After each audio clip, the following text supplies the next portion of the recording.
waaw atelier bi am na solo parce que dañu xool ni bi ñu defee diagnostic bi surtout ci secteur agriculture bi li nga xam ni moom la population bi am droit mooy semence yeeg engrais yeeg produits phyto yi équipement bi ak terre yi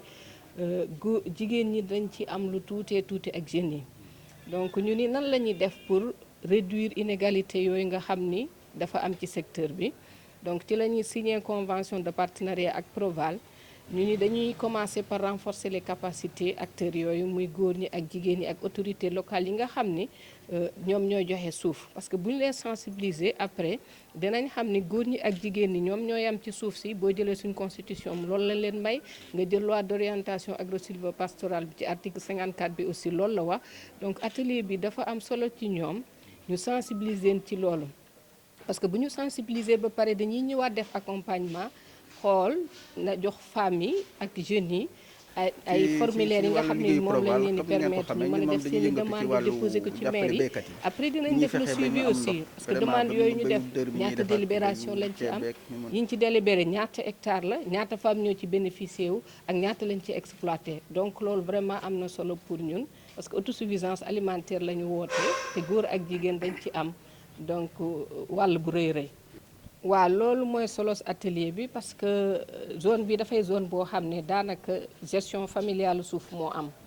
dañu xool ni famille bi moom mooy détenir suuf si même li ma wax léegi ci constitution beeg loi d'orientation bi xam na ni ku nekk am nga droit am ci suuf mais puisque déjà dañu am gestion familiale ñun li ñuy privilégier mooy ñu def le plaidoyer bi nag bu ñu ko defee dañuy sensibiliser maire yi sensibiliser famille yi parce que chef de village yi aussi dañ ci am rôle bu am solo bu ñuy jouer donc bu ñu leen sensibiliser ni lii ñuy def kat góor ñi buñ ci demee jigéen ñi dem ci day def ko soqali gën a soqali suñum réew te autosuffisance bi ñuy woote donc dañ ci am seen wàll ñoom tam je pense que bu ñu ko defee dina am importance ci ñoom parce que bu ñu jógee ci atelier bi dañuy ñëwaat def accompagnement bi xool nan la ñuy accompagner jeunes yi ak femmes yi ci demande yi nan la ñuy defee demande yóbbu ko ci maire yi def suivi bi bu ñu paree xool ñaata délibération la ñu am li ñu délibéré ñaata hectare la ak ñaata femmes ñoo ci bénéficier loolu aussi day am solo après pour le suivi. Merci. ci wàllu liggéeyu Proval comme ni ngeen ko xamee ñun moom dañuy yëngatu ci wàllu jàppale béykat yi ni ñuy fexee ba ñu am ndox vraiment ba mu béyu dër bi ñuy def ak béyu ceebeek ñu mën ko gën a ñoŋal ci wàllu boobu nag wax dëgg am na jéego yu ñu ciy def actuellement mais li waral atelier bi ci boppam mi wàllu suuf si problème la quand même ci région bi ñun nag dëgg-dëgg lu ñu gën a loon mooy autorités locales yi mooy maire yeeg yooyu ñu gën ci accompagner d'ailleurs loolu moo waral formation bi nga xam ne daañ leen gën a sensibiliser gën a yee aussi bénéficiaires yi ñu xam ci yan doxalin la ñuy jaar pour mën a am kayit yooyu. waaw en fait li muy andi mooy booy xool ndax ñun dañuy def ay investissement dañ la gasal forage def ci équipement solaire def ci lépp booy calculer ak grillage beeg yëpp dana passé sax 15 millions mais loolu fekkee ne suuf si en fait amul sécurité maanaam yow moomuloo ko ëllëg nit mën naa ñëw ne moom moo ko moom bu boobaa lañ fa defoon yëpp day yàqu donc loolu la ñu bëgg ba nga xam ne fu ñu def investissement rek dañu ñu wóor ne boo toogoon fii ak fukki at boo fi dellusiwaatee da nga fekk at ñuy liggéey te du am benn jafe-jafe boo xam ne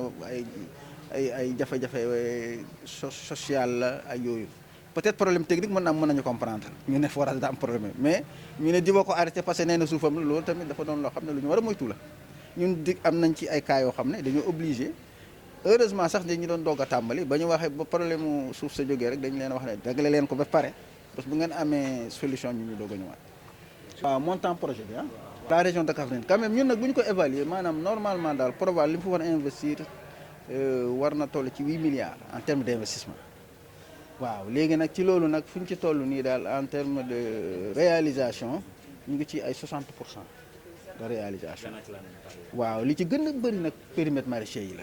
ndax foo xool fii daanaka li ñu sumb fi mu ne nii périmètre ndax téeméeri périmètre maraîcher yoo xam ne démarré nañ ko yi am na pare am na yoo xam ne des na ko ñu war ko yeggal beneen bi mooy unité de transformation yi loolu tamit mot na fukk ak juróom yoo xam ne unité de transformation la yooyu itam daanaka li ci des bareetul am na piste de production tamit ñu def mooy wanaar kumpal kooku tamit pare na yeneen ouvrage de financement la boo xoolee loolu tamit marché à bétail bi bu Kaffrine bi dañ koy réhabilité boobu tamit sori na marché bi tey mooy kii bi fu ñuy jaayee xar yeeg kii dina am aussi ay parc à vaccination yooyu tamit daañu ciy defar ñett dana am aussi ay fonds yu bëri daanaka dañ ci defal mot ñaar fukk ak juróom maanaam ci pour yi pour dimbale nit ñi bu nawet bu jotee ñuy mën a traverser ak aussi fi ñuy béyee ceeb bi ñu gën leen ko ñoŋal appuyer leen aussi en équipement ay tracteur dina am ay motoculteur waaw ak aussi dinañ prévoir aussi ay CMA centre d'exploitation agricole yoo xam ne dañuy dajale équipement yu bëri boole leen comme ça nit ñi di mën a def ay prestations